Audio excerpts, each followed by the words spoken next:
I'm Thomas, your host, coming to you from Portland, Oregon. We're going to listen to these great texts and read them slowly, for study, for reflection, or simply to drift away. If you feel so inclined, like, share, and subscribe. Settle in, let's begin.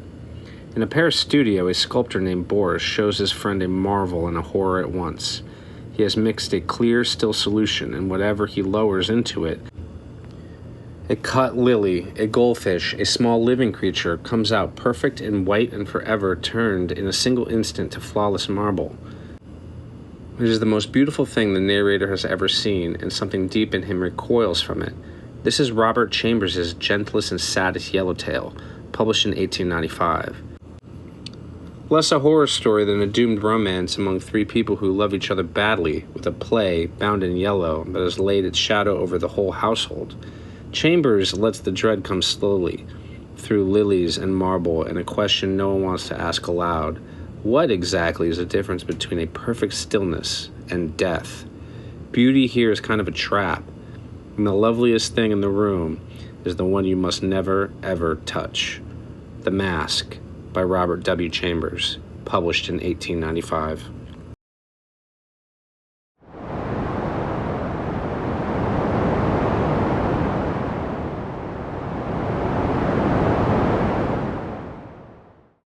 Though I knew nothing of chemistry, I listened fascinated. He picked up an Easter lily which Genève had brought that morning from Notre Dame and dropped it into the basin. Instantly, the liquid lost its crystalline clearness. For a second, the lily was enveloped in a milk-white foam which disappeared, leaving the fluid opalescent. Changing tints of orange and crimson played over the surface, and then what seemed to be a ray of pure sunlight struck through from the bottom where the lily was resting. At the same instant, he plunged his hand into the basin and drew out the flower. "There is no danger," he explained. "If you choose the right moment, that golden ray is the signal." He held the lily toward me, and I took it in my hand. It had turned to stone, to the purest marble. "You see," he said, "it is without a flaw. What sculptor could reproduce it?" The marble was white as snow, but in its depths the veins of the lily were tinged with palest azure, and a faint flush lingered deep in its heart. "Don't ask me the reason of that," he smiled, noticing my wonder. "I have no idea why the veins and heart are tinted, but they always are. Yesterday I tried one of Genève's goldfish. There it is. The fish looked as if sculptured in marble, but if you held it to the light, the stone was beautifully veined with a faint blue, and from somewhere within came a rosy light like the tint which slumbers in an opal." I looked into the basin. Once more it seemed filled with clearest crystal. "If I should touch it now?" I demanded. "I don't know," he replied, "but you had better not try." "There is one thing I'm curious about," I said, "and that is where the ray of sunlight came from." "It looked like a sunbeam, true enough," he said. "I don't know. It always comes when I immerse any living thing. Perhaps," he continued, smiling, "perhaps it is the vital spark of the creature escaping to the source from whence it came." I saw he was mocking and threatened him with a maul stick, but he only laughed and changed the subject.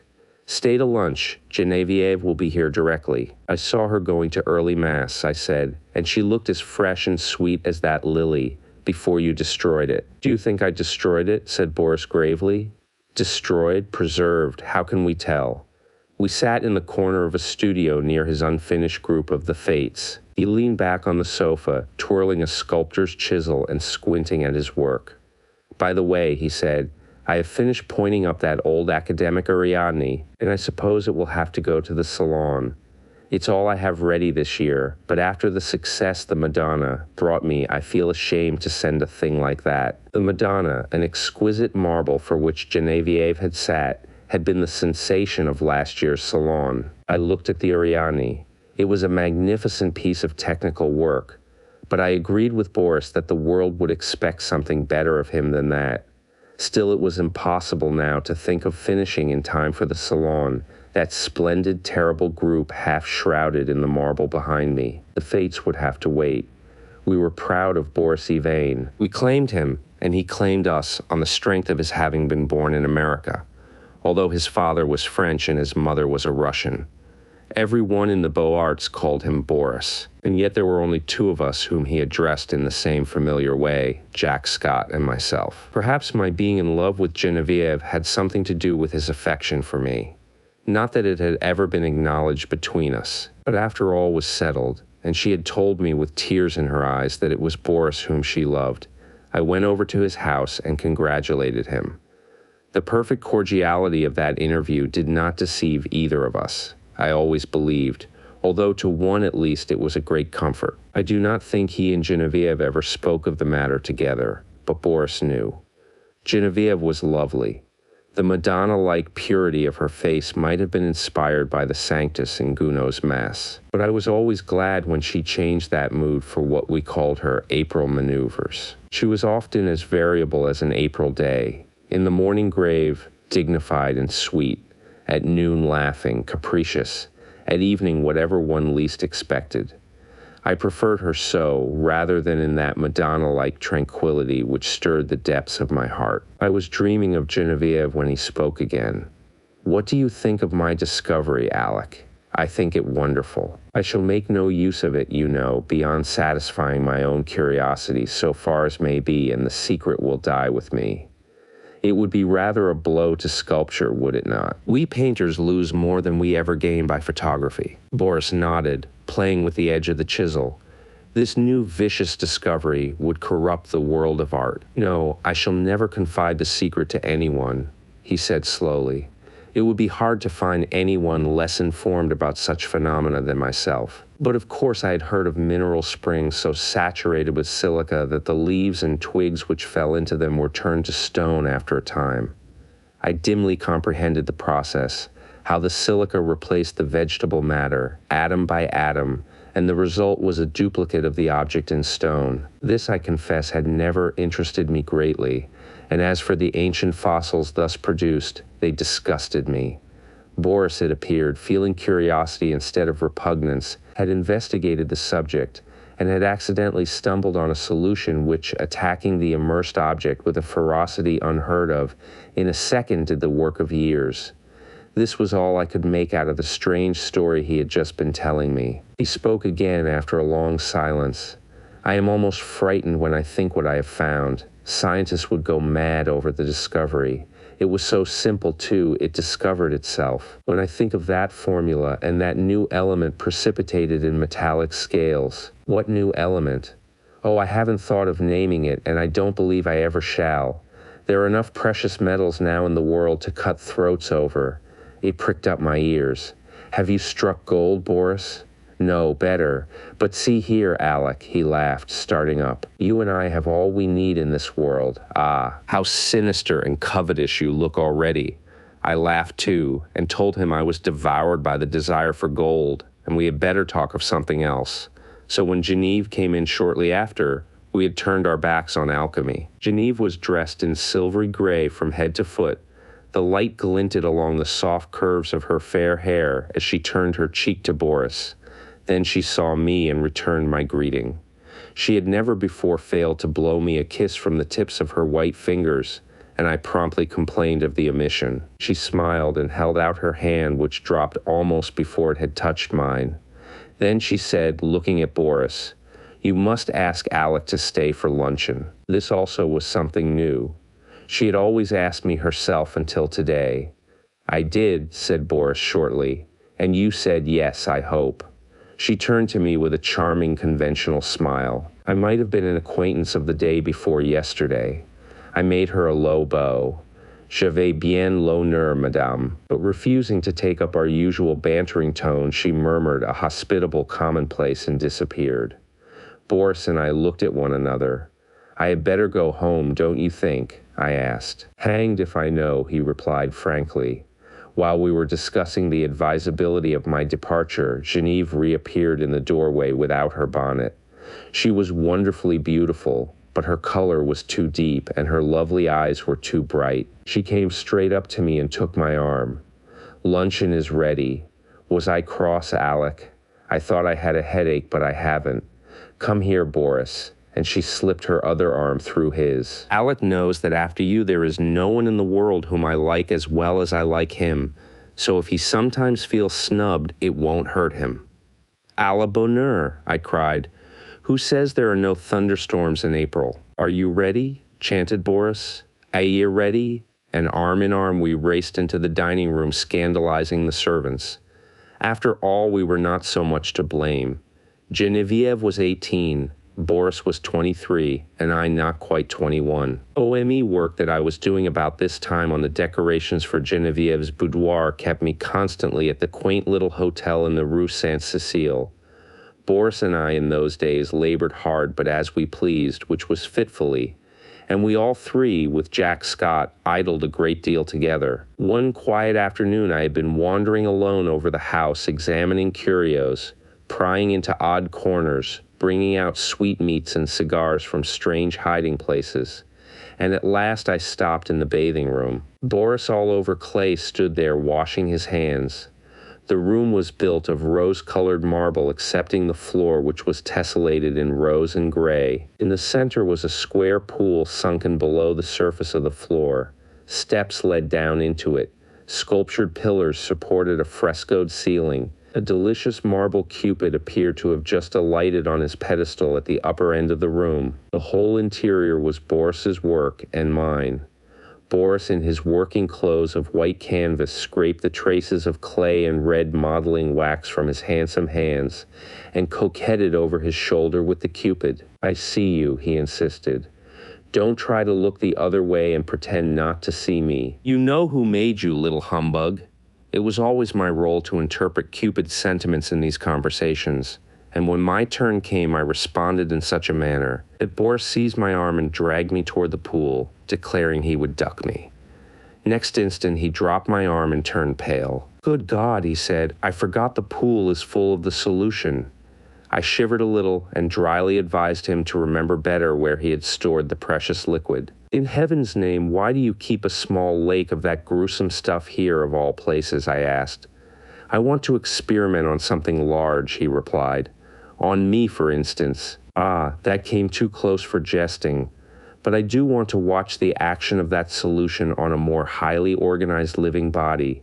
There is that big white rabbit," he said, following me into the studio. Jack Scott, wearing a paint-stained jacket, came wandering in, appropriated all the Eastern sweetmeats he could lay his hands on, looted the cigarette case, and finally he and Boris disappeared together to visit the Luxembourg Gallery, where a new silver bronze by Rodin and a landscape of Monet's were claiming the exclusive attention of artistic France. I went back to the studio and resumed my work.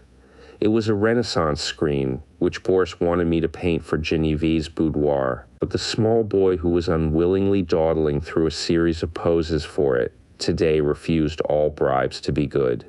He never rested an instant in the same position, and inside of 5 minutes I had as many different outlines of the little beggar. "Are you posing, or are you executing a song and dance, my friend?" I inquired. "Whichever monsieur pleases," he replied with an angelic smile. Of course I dismissed him for the day, and of course I paid him for the full time, that being the way we spoil our models. After the young imp had gone, I made a few perfunctory daubs at my work, but was so thoroughly out of humor that it took me the rest of the afternoon to undo the damage I had done, so at last I scraped my palette, stuck my brushes in a bowl of black soap, and strolled into the smoking room. I really believe that, excepting Genevieve's apartments, no room in the house was so free from the perfume of tobacco as this one. It was a queer chaos of odds and ends hung with threadbare tapestry. A sweet-toned old spinet in good repair stood by the window. There were stands of weapons, some old and dull, others bright and modern, festoons of Indian and Turkish armor over the mantel, 2 or 3 good pictures, and a pipe rack. It was here that we used to come for new sensations in smoking. I doubt if any type of pipe ever existed which was not represented in that rack. When we had selected one, we immediately carried it somewhere else and smoked it, for the place was, on the whole, more gloomy and less inviting than any in the house. But this afternoon the twilight was very soothing. The rugs and skins on the floor looked brown and soft and drowsy. The big couch was piled with cushions. I found my pipe and curled up there for an unaccustomed smoke in the smoking room. I had chosen one with a long, flexible stem, and lighting it fell to dreaming. After a while it went out, but I did not stir. I dreamed on and presently fell asleep. I awoke to the saddest music I had ever heard. The room was quite dark. I had no idea what time it was. A ray of moonlight silvered one edge of the old spinet, and the polished wood seemed to exhale the sounds as perfume floats above a box of sandalwood. Someone rose in the darkness and came away weeping quietly, and I was fool enough to cry out, "Genevieve." She dropped at my voice, and I had time to curse myself while I made a light and tried to raise her from the floor. She shrank away with a murmur of pain. She was very quiet and asked for Boris. I carried her to the divan and went to look for him, but he was not in the house and the servants were gone to bed. Perplexed and anxious, I hurried back to Genevieve. She lay where I had left her, looking very white. "I can't find Boris nor any of the servants," I said. "I know," she answered faintly. "Boris has gone to Ept with Mr. Scott. I did not remember when I sent you for him just now. But he can't get back in that case before tomorrow afternoon. And are you hurt? Did I frighten you into falling? What an awful fool I am, but I was only half awake. Boris thought you had gone home before dinner. Do please excuse us for letting you stay here all this time." "I have had a long nap," I laughed, so sound that I did not know whether I was still asleep or not when I found myself staring at a figure that was moving toward me and called out your name. "Have you been trying the old spinet? You must have played very softly." I would tell 1,000 more lies worse than that one to see the look of relief that came into her face. She smiled adorably and said in her natural voice, "Alec, I tripped on that wolf's head, and I think my ankle is sprained. Please call Marie and then go home." I did as she bade me and left her there when the maid came in.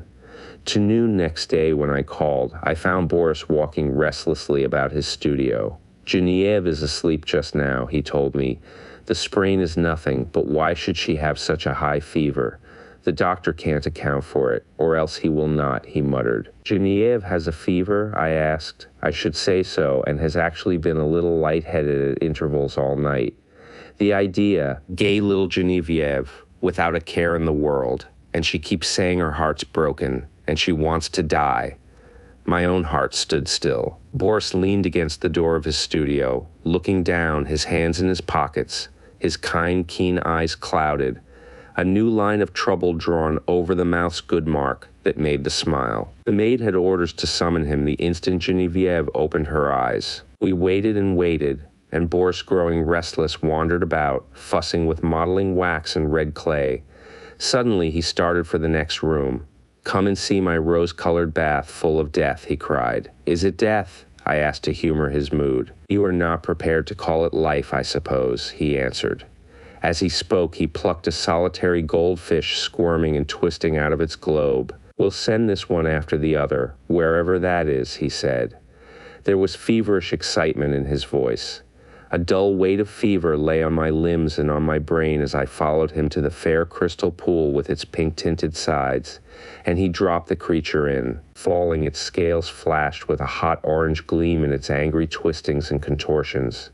The moment it struck the liquid, it became rigid and sank heavily to the bottom.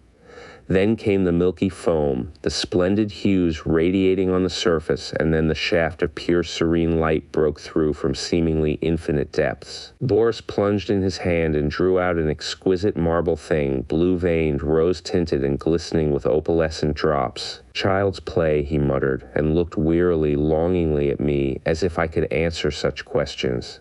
But Jack Scott came in and entered into the game, as he called it, with ardor. Nothing would do but to try the experiment on the white rabbit then and there.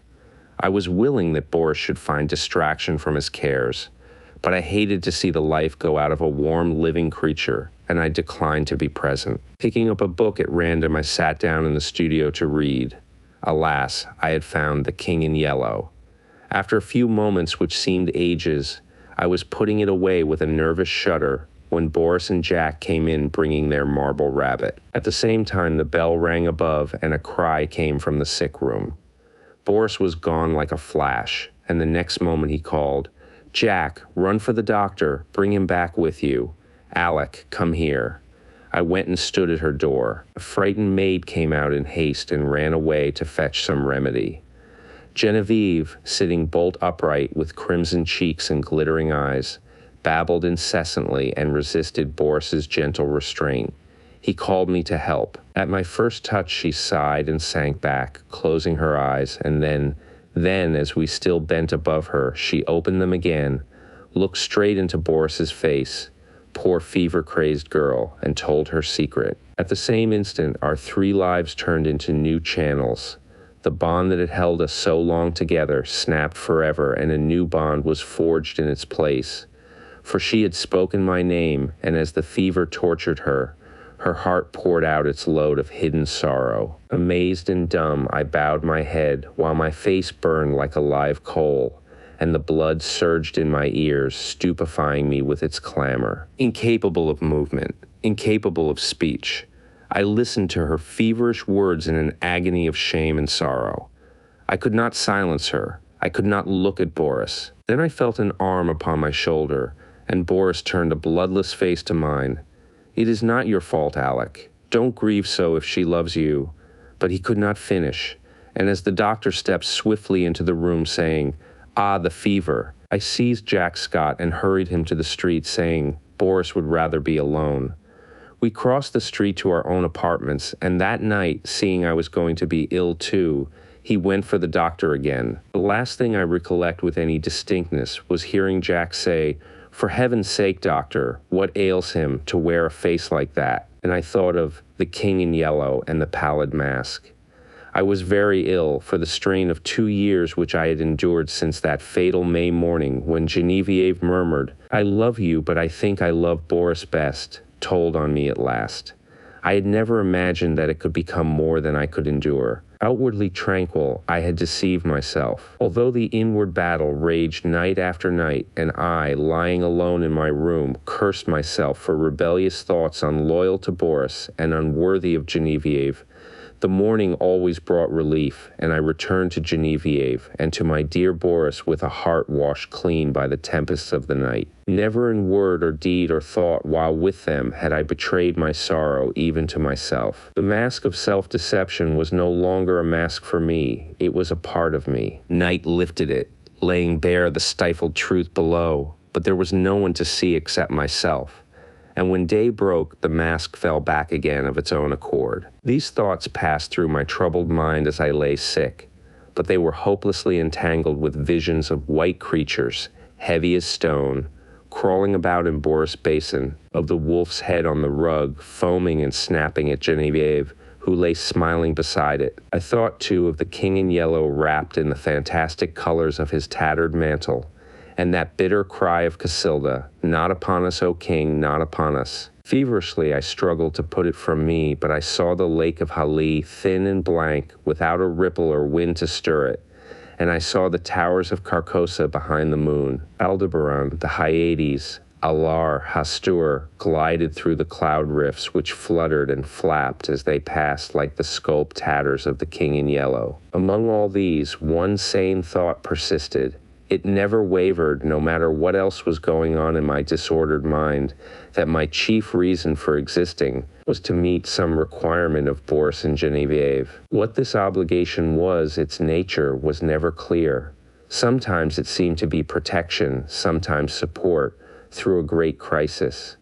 Whatever it seemed to be for the time, its weight rested only on me, and I was never so ill or so weak that I did not respond with my whole soul. There were always crowds of faces about me, mostly strange, but a few I recognized, Boris among them. Afterward they told me that this could not have been, but I know that once at least he bent over me. It was only a touch, a faint echo of his voice.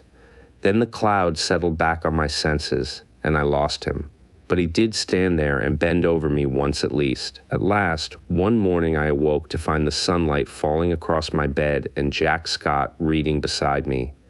I had not strength enough to speak aloud, neither could I think, much less remember. But I could smile feebly as Jack's eye met mine, and when he jumped up and asked eagerly if I wanted anything, I could whisper, "Yes, Boris." Jack moved to the head of my bed and leaned down to arrange my pillow. I did not see his face, but he answered heartily, "You must wait, Alec. You are too weak to see even Boris." I waited, and I grew strong. In a few days I was able to see whom I would. But meanwhile I had thought and remembered. From the moment when all the past grew clear again in my mind, I never doubted what I should do when the time came, and I felt sure that Boris would have resolved upon the same course so far as he was concerned. As for what pertained to me alone, I knew he would see that also as I did. I no longer asked for anyone. I never inquired why no message came from them. Why during the week I lay there waiting and growing stronger, I never heard their names spoken. Preoccupied with my own searchings for the right way and with my feeble but determined fight against despair, I simply acquiesced in Jack's reticence, taking for granted that he was afraid to speak of them, lest I should turn unruly and insist on seeing them. Meanwhile, I said over and over to myself how it would be when life began again for us all. We would take up our relations exactly as they were before Genevieve fell ill. Boris and I would look into each other's eyes, and there would be neither rancor nor cowardice nor mistrust in that glance. I would be with them again for a little while in the dear intimacy of their home, and then, without pretext or explanation, I would disappear from their lives forever. Boris would know. Genevieve, the only comfort was that she would never know. It seemed, as I thought it over, that I had found the meaning of that sense of obligation which had persisted all through my delirium, and the only possible answer to it. So, when I was quite ready, I beckoned Jack to me one day and said, when at last he made me understand that they were both dead, I fell into a wild rage that tore all my little convalescent strength to atoms. I raved and cursed myself into a relapse, from which I crawled forth some weeks afterward, a boy of 21 who believed that his youth was gone forever. I seemed to be past the capability of further suffering, and one day when Jack handed me a letter and the keys to Boris's house, I took them without a tremor and asked him to tell me all. It was cruel of me to ask him, but there was no help for it, and he leaned wearily on his thin hands to reopen the wound which could never entirely heal. He began very quietly, "Alec, unless you have a clue that I know nothing about, you will not be able to explain any more than I what has happened. I suspect that you would rather not hear these details, but you must learn them, else I would spare you the relation. God knows I wish I could be spared the telling. I shall use few words. That day when I left you in the doctor's care and came back to Boris, I found him working on the fates. Genevieve, he said, was sleeping under the influence of drugs. She had been quite out of her mind, he said. He kept on working, not talking anymore, and I watched him. Before long, I saw that the third figure of the group, the one looking straight ahead, out over the world, bore his face. Not as you ever saw it, but as it looked then and to the end. This is one thing for which I should like to find an explanation, but I never shall. Well, he worked, and I watched him in silence, and we went on that way until nearly midnight. Then we heard a door open and shut sharply, and a swift rush in the next room. Boris sprang through the doorway, and I followed, but we were too late. She lay at the bottom of the pool, her hands across her breast. Then Boris shot himself through the heart. Jack stopped speaking. Drops of sweat stood under his eyes, and his thin cheeks twitched. I carried Boris to his room. Then I went back and let that hellish fluid out of the pool, and turning on all the water, washed the marble clean of every drop. When at length I dared descend the steps, I found her lying there as white as snow. At last, when I had decided what was best to do, I went into the laboratory and first emptied the solution in the basin into the waste pipe. Then I poured the contents of every jar and bottle after it. There was wood in the fireplace, so I built a fire, and breaking the locks of Boris's cabinet, I burnt every paper, notebook, and letter that I found there. With a mallet from the studio, I smashed to pieces all the empty bottles. Then loading them into a coal scuttle, I carried them to the cellar and threw them over the red-hot bed of the furnace. 6 times I made the journey, and at last, not a vestige remained of anything which might again aid in seeking for the formula which Boris had found. Then at last I dared call the doctor. He is a good man, and together we struggled to keep it from the public. Without him, I never could have succeeded. At last we got the servants paid and sent away into the country, where old Rosier keeps them quiet with stories of Boris's and Genevieve's travels in distant lands, from whence they will not return for years. We buried Boris in the little cemetery of Sèvres. The doctor is a good creature and knows when to pity a man who can bear no more. He gave his certificate of heart disease and asked no questions of me. Then, lifting his head from his hands, he said, "Open the letter, Alec, it is for us both." He tore it open. It was Boris's will dated a year before. He left everything to Geneviève, and in case of her dying childless, I was to take control of the house in the Rue Saint-Cécile, and Jack Scott the management at Epte. On our deaths, the property reverted to his mother's family in Russia, with the exception of the sculptured marbles executed by himself. These he left to me. The page blurred under our eyes, and Jack got up and walked to the window. Presently he returned and sat down again. I dreaded to hear what he was going to say, but he spoke with the same simplicity and gentleness. Geneviève lies before the Madonna in the marble room. The Madonna bends tenderly above her, and Geneviève smiles back into that calm face that never would have been except for her. His voice broke, but he grasped my hand, saying, "Courage, Alec." Next morning he left for Ep to fulfill his trust.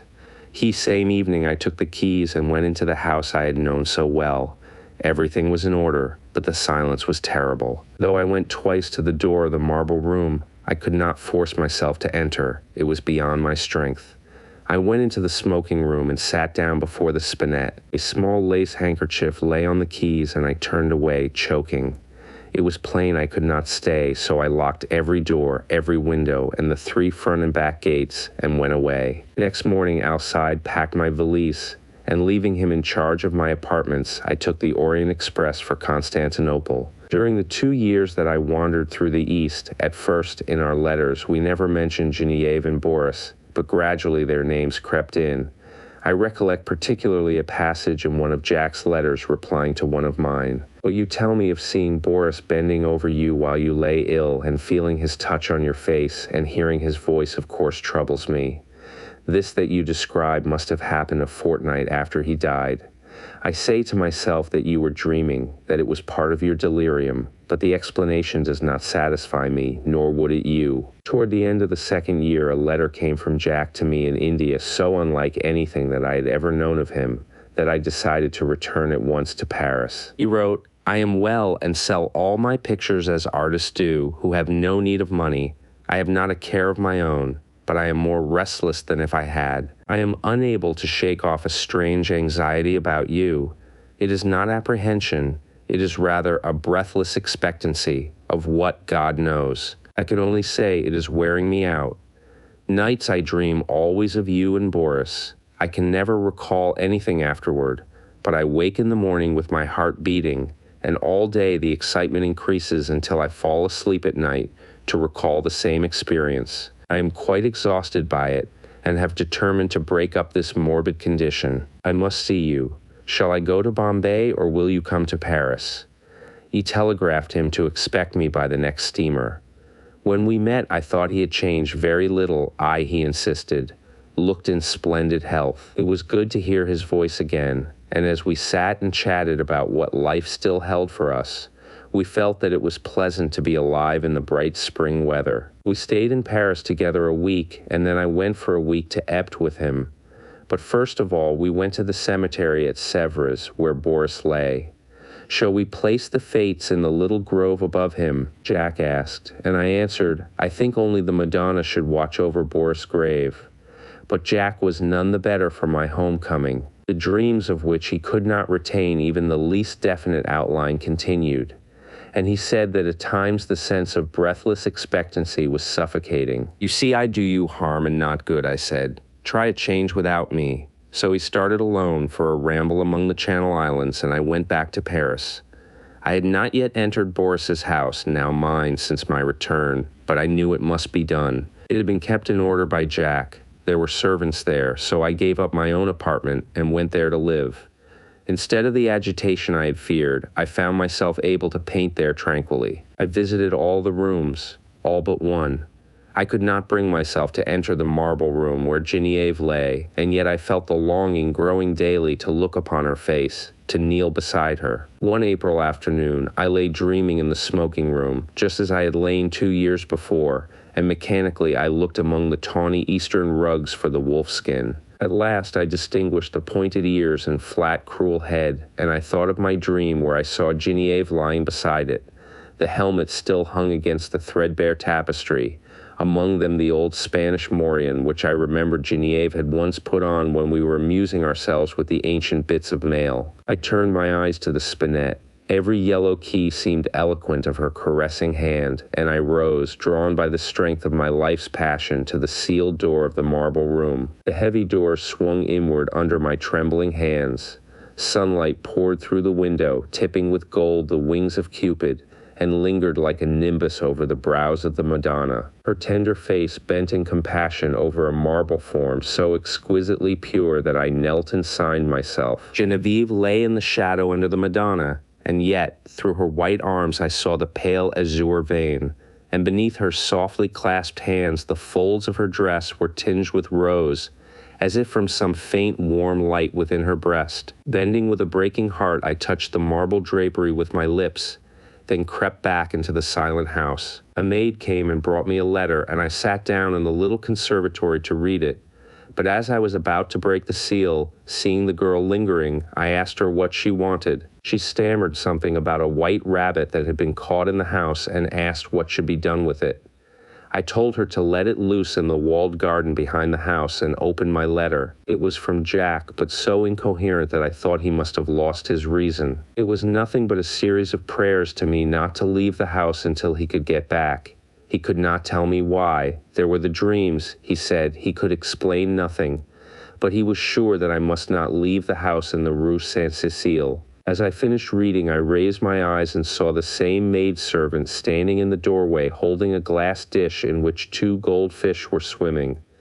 "Put them back into the tank and tell me what you mean by interrupting me," I said. With a half-suppressed whimper, she emptied water and fish into an aquarium at the end of the conservatory, and turning to me, asked my permission to leave my service. She said people were playing tricks on her, evidently with a design of getting her into trouble.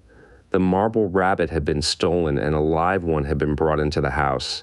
The 2 beautiful marble fish were gone, and she had just found those common live things flopping on the dining room floor. I reassured her and sent her away, saying I would look about myself. I went into the studio.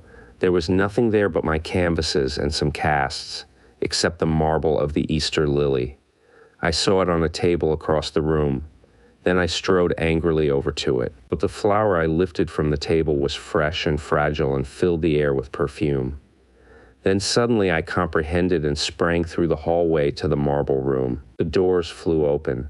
The sunlight streamed into my face, and through it, in a heavenly glory, the Madonna smiled, as Genevieve lifted her flushed face from her marble couch and opened her sleepy eyes.